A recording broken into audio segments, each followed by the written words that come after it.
Today I'm going to show you how to make these cardboard pigeons. It's really easy, but first I want to credit two other creators. The first is Bloodbug, who made the TikTok that's on screen right now. This is where I originally got the idea from, and I'm kind of basing my process off of theirs. I had to take out the music for copyright reasons, but this is the TikTok that originally gave me the idea to make this video. I also want to credit Cheryl, who is an artist that makes a bigger version of these pigeons. The pictures that are on screen right now are from Pinterest, but both of the creators' accounts will be in the description. Thank you so much to the original creators of this idea, because without you, this video wouldn't exist and these little pigeons I made would not exist. Without stalling anymore, let's get right into making the pigeons.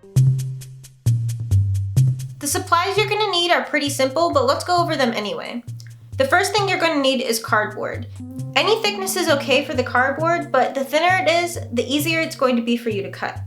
You can also choose to use paper, and some people even use both. The base material you use is really up to you, but cardboard is pretty good because it's light, durable, and it's really easy to paint. The second thing you're going to need are scissors. Any scissors are fine, as long as they can cut through your base material. You'll also need glue or tape. I decided to use hot glue, but you can use any kind of glue you want. Hot glue is really nice though, because you don't have to wait for it to dry. You're also going to need paint or primer. I decided to use acrylic paint, and then I also used acrylic gesso. The last thing you'll need is a marker. This is just going to be used to map out your design so that you can cut them out with ease. Once you have all of your materials together, the first thing that you're going to want to do is get your cardboard and your marker. With your marker, you're going to want to draw the general shape of a pigeon. You can have it stylized in any way that you'd like, but generally you just want to have the outlined shape of a pigeon.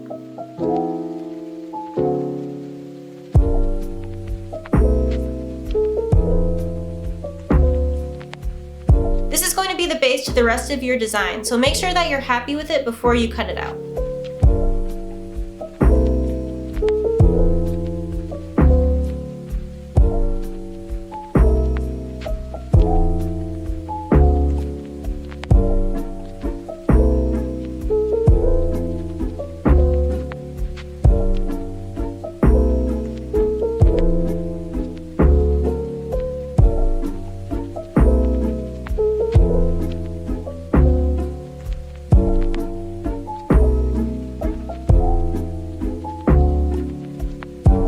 Once you have a drawn out design that you're happy with, it's time to cut it out. Depending on the thickness of your cardboard, this might be kind of difficult. For me, it was pretty difficult. I had to chop it up in a few different ways, just so that I didn't bend the cardboard too much. Cutting it out in bigger chunks might make it easier for you. That's what made it easier for me. Once you finish cutting it out, you can make little adjustments if you'd like, but now it's time to get on to the next step. With some of the cardboard scraps that you have left over, you're going to draw the outline of the wings.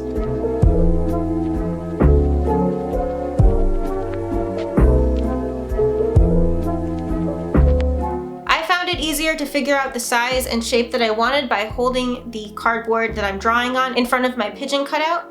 I ended up adjusting the wing shape more than I adjusted the body shape. Whether you decide to make adjustments or not, I want you to remember that you can always take away cardboard by cutting it away, but you can't really add it back, so just be mindful of that while you're making your adjustments. The next thing to make is the feet. Now, some people decide to use paper for this, but I decided to use cardboard.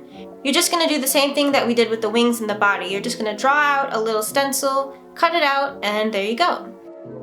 I found that cutting out the feet was a little bit more difficult than cutting out the rest of the body. Just because of the shape and the size of it, I found that I had to be a little bit more precise, and that's very difficult with thick cardboard and very dull scissors. When I was drawing out the feet, I actually made two different designs. One pair of feet are just pointed straight down, and they have 3 toes just pointed all kind of in the same direction. And then the second pair of feet I designed off of a pigeon actually walking, so 2 toes are pointed in one direction and 1 toe is pointed in the opposite direction. Whatever feet you decide to make is fine. It's all just up to preference, so do what you like and do what makes you happy. Once you're done cutting out the feet, you're going to want to cut out the eyes and the beaks. This is going to add a lot of personality to your bird, so think about what kind of bird you want to make.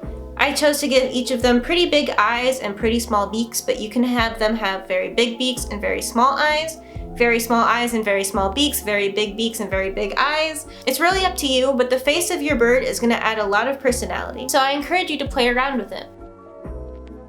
Once you have all of the bodies, wings, feet, eyes, and beaks cut out, it's time to glue them all together. I decided to use hot glue, but you can use any glue that you want. I personally like hot glue because it doesn't have any kind of drying time. The only thing with hot glue is that you have to be careful not to burn yourself. I ended up burning myself because I was watching myself through the camera, but since you guys probably are not recording this, I have a feeling you'll be a lot more careful than I was. Once everything is glued and together, it's time to paint these pigeons. Before you get to color, you're going to want to paint these guys white, either with acrylic paint, primer, or gesso. In this example, I'm using gesso because it's what I have, but you can use any kind of white primer type base coat.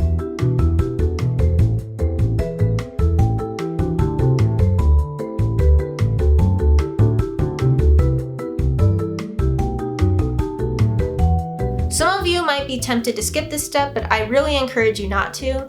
Having white as a base is going to make your colors really pop, and it's going to save you from having to make a lot of different layers with the colors. You don't want to have too thick of a coat, but you also don't want to have too thin of a coat, so just go with your gut. As long as the general appearance is white, you're going to be good to go, so don't worry too much about this white paint.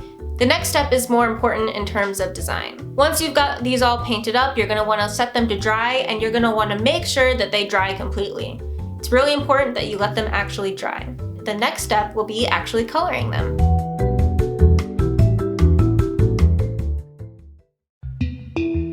There's really no right or wrong way to paint your pigeons. It's really all up to you of what colors you want to use. I decided to use kind of traditional pigeon colors, but you can use any colors you want. You can have a rainbow pigeon if that's your thing. As long as you're happy with how your pigeon looks, it's okay.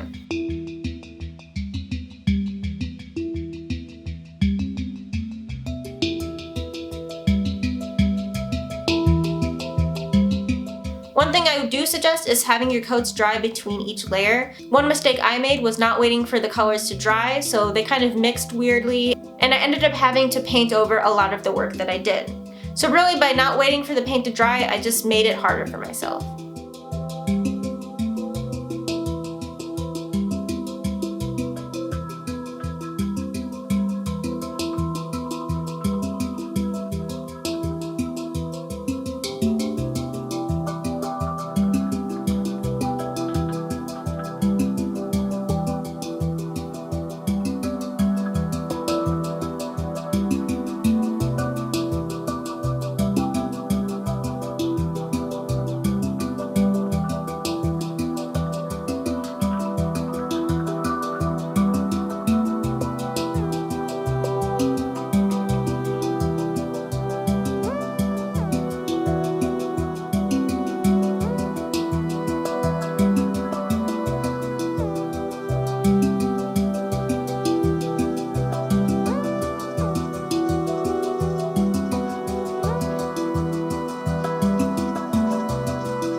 Once your pigeon is painted up how you'd like, it's time to just let it dry one more time, and then after it's done drying, you can add your finishing touches.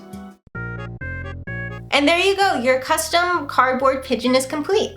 I really like how mine came out, and I hope you enjoy how yours came out too. Let me know in the comments if you found this tutorial helpful, and if you'd like to send me a photo of your pigeon, you can send one to me either on my Discord or on my Instagram. Thank you so much for watching this video. I hope you liked it, and I also hope that your pigeon turned out well. If you'd like to share your pigeon creation with me, you can post it to Instagram and tag me, and that's a good way of having me see it. And there's a good chance I'll end up posting it to my story. If Instagram's not your thing, I also have a Discord server that you can send your photos to. Thank you again for watching this video. If you want to see behind the scenes, I have a Patreon in my description. It shows you the behind the scenes of most of my videos, and it also supports me as a creator, which is nice. But yeah, that's all for today. Bye!